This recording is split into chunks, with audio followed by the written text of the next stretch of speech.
আসসালামু আলাইকুম। দৈনিক সংবাদ ৭১ থেকে আমি মুন্সি আলী আকবর। আসলে আমরা সমাজে যখন কোনো ঘটনা শুনতে পাই, আসলে তখন আমরা যখন সেই ঘটনাস্থলে যাই, তখন আসলে যে অনেক কিছু শুনতে হয়, সত্য মিথ্যা। কিন্তু আজকে যে জিনিসটা আসলে আমরা দৈনিক সংবাদ ৭১ থেকে আপনাদের মাঝে তুলে ধরতে এসেছি, বিষয়টা এরকম যে উভয় পক্ষই তার পৈতৃক সম্পত্তি থেকে উভয় পক্ষই জমির দলিল নিয়ে হাজির হয়েছে, আপনারা ক্যাপশনে দেখছেন। আর হঠাৎ করে আমরা যখন সংবাদ পাই, দৈনিক সংবাদ ৭১-এর কাছে যখন সংবাদ আসে, তখন আমরা পুরো টিম এখানে এসে জানতে পারি যে প্রশাসনিক ভাবেও তারা এখানে এসেছেন। আর শেষ যেটা আমি আসলে সেটার ভিডিওর মাধ্যমে আপনাদের দেখাবো, আসলে এখানে একটা বিদ্যমান একটা ঘর ছিল, এটা রান্নাঘর সম্ভাব্য বা ব্যবহারযোগ্য একটা ঘর। সেই ঘরটা আসলে ভাঙা হয়েছে কিছুক্ষণ আগে। আমরা সেই সংবাদটা শুনে আসি।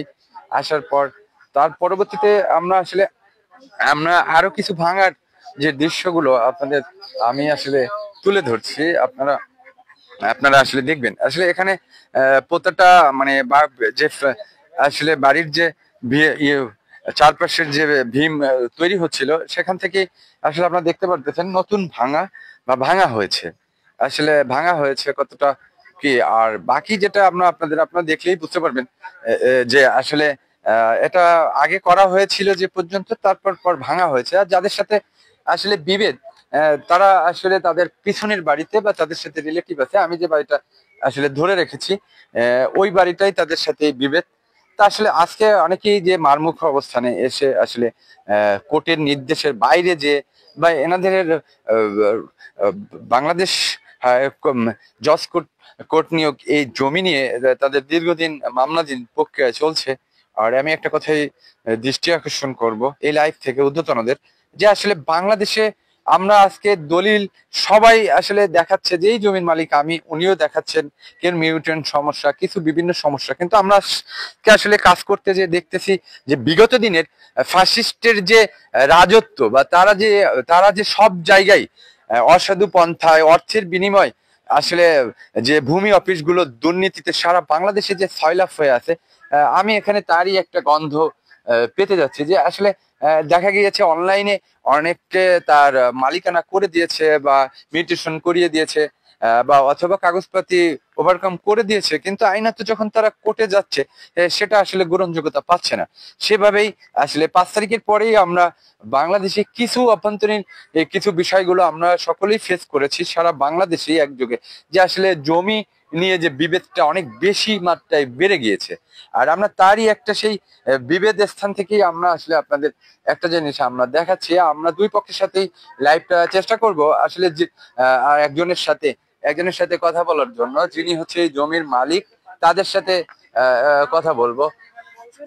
একটু লাইভে থাকেন, লাইভটা শেয়ার করেন বেশি বেশি। আর আমি একটা কথাই বলবো, আমি মুন্সি আলী আকবর, বিভেদ নয় সমাধানই সর্বোচ্চ সৌন্দর্য বয়ে দিতে পারে।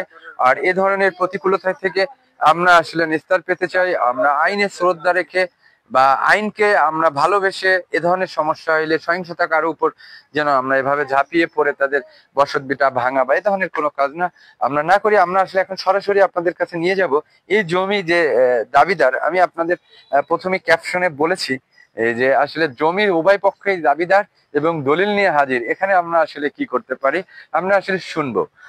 জি ভাইয়া, আপনার পরিচয় ঠিকানা দিয়ে যদি বলতেন। আর ওই কাগজগুলো একটু ওনার হাতে দাও, বুকে ধরবে। আপনার কি কি আছে এই জমির, আপনাকে সরকারের সুন্দরভাবে বলবেন আপনি। হ্যাঁ, আমার জমির দলিল আছে। আমার ঘোড়ায় ধরেন আপনি একটু কষ্ট করে আপনি। আচ্ছা আচ্ছা, জি বলেন আপনি। আমার আমার জমির দলিল আছে। আর এই জমিটা হচ্ছে আমার মাছ জমি, আমাকে লিখে দিয়ে গেছে 2021 সালে। এখন আমি সেই বুনিয়াদে আমার অন্যান্য দাগ থেকে অন্যান্য দাগ থেকে দিয়ে আমারে এই জায়গা আমার মা আমারে বুক দখল দিয়ে গেছে এই জমি। এখন এই জায়গা অন্য লোকের জায়গা অংশ কিনেছে, গোপনে কিনে এখন আমার বলছে যে আমি এর ভিতর জমি পাবো। এখন দীর্ঘ যাবত আমি 70-80 বছর এই জমি আমি খাচ্ছি। আমার আব্বা খেয়ে আসতেছে আমার জন্মের পর থেকে এই জমি আমি খাই। এই যে জমিটা এইমাত্র যে ভাঙা হয়েছে বা এই জমিটা আসলে কার? এই জমিটা আমার। আমার সীমানাটা একটু হচ্ছে দেখাবেন আপনার, দয়া করে? হ্যাঁ দেখাও। এই যে আমার, দেখেন এই যে আমার সীমানাটা হচ্ছে এই যে আমার সীমানাটা এই হচ্ছে আমার সীমানা। এই এই এই সীমানা হচ্ছে আমার আমার এই যে ঘর বাড়ি করা। যাদের সাথে বিভেদ তাদের সীমানা কি আপনার এই পাশেই? হ্যাঁ, তাদের আমরা সীমানায় আসলে পাশে। আগেই বলে গেছি যে বিভেদটা আসলে তাদের নিজেদের মধ্যে, কিন্তু আসলে আমরা এখান থেকে লাইফটা আসলে সমাজটা আসলে এত উগ্র বা উচ্ছৃঙ্খল কেন যে আসলে একটা বাড়ির উপর কেউ নেই সে অবস্থায় একটা শিশু বাচ্চা হতে এই পারে। যার সাথে আমার সাথে এই সমস্যাটা, সমস্যা হতে পারতো, আর আমরা তার কথা আরো শুনবো, সরাসরি আছে, দেখতে থাকুন। যে এই যার সঙ্গে আমার এই জায়গা নিয়ে সমস্যা, এই সেনার সাথে এই জায়গার সাথে কোনো সম্পর্ক, অন্য শরিকের সম্পত্তি আমি কিনেছি। এখন সেইভাবে আমি আমার বুক দখল করে আমি সেইভাবে ঘিরে বেড়ে খাই। এখন তারা বাইরের থেকে লোকজন হায়ার করে আইনে আমার পরে অস্বাভাবিক অত্যাচার, যান জীবনের হুমকি দিয়ে তারপরে হচ্ছে আমাকে এই রকমের, আমি বাড়ি নেই উপস্থিত এই সময় তারা ভোরে এসে তারা ভাঙচুর শুরু করে দিছে। ভাঙচুর করে দিয়ে আমার হুমকি দিছে যে তুই যদি এই জায়গাতে চলে না যাস তাহলে কালাম তোর পানি একদম মাইরে ফেলা দেবো। এই বলে তারা এই ভাঙচুর করে তারা চলে গেছে।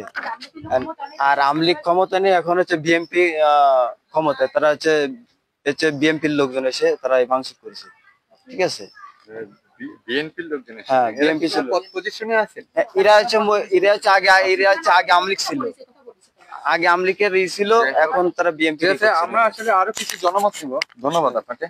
আমরা আরো কিছু জনমত নিব যে তার কথার সাথে আসলে বাংলাদেশ সরকার যে একজন জমি দাবিদার হবে তার মধ্যে ক্ষয়ের একের একটা বিষয়, একটা ল আছে, যেটা হচ্ছে সে পৈতৃক ভোগ দখলে তার একটা জমি দাবিদারের রাষ্ট্র তাকে অধিকার দিয়েছেন। এটা আমরা সবাই যারা ঊর্ধ্বতন যারা এই দেখবেন ভিডিও, যারা জমি সম্বন্ধে যাদের অবগত তারা জানেন যে তারা আসলে, আমরা স্থানীয় কিছু মানুষের মতামত নিব। ভাই আসসালামু আলাইকুম। এই জমিটা কি আসলে এই যারা এখন যে অভিযোগ আনছে যে তারা তাদের জমি বা এখানে কি ভোগ দখলে তারাই দীর্ঘদিন ছিল?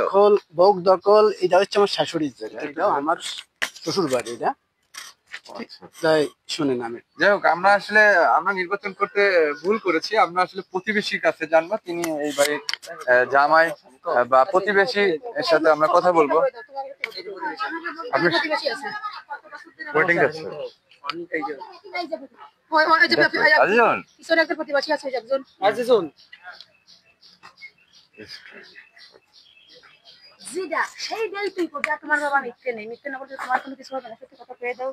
আমরা আসলে আমাদের সংযোগটা বিচ্ছিন্ন করতে হচ্ছে, দুর্ভাগ্যজনক। আর আমরা আসলে লাইভটা করতে পারতেছি না, আমাদের এখানে নেটওয়ার্কের সমস্যা। আমি দৈনিক সংবাদ ৭১ মুন্সি আলী আকবর, বাগেরহাট ব্যুরো চিফ, আপনাদের কাছ থেকে বিদায় নিচ্ছি। ভালো থাকবেন। আসসালামু আলাইকুম।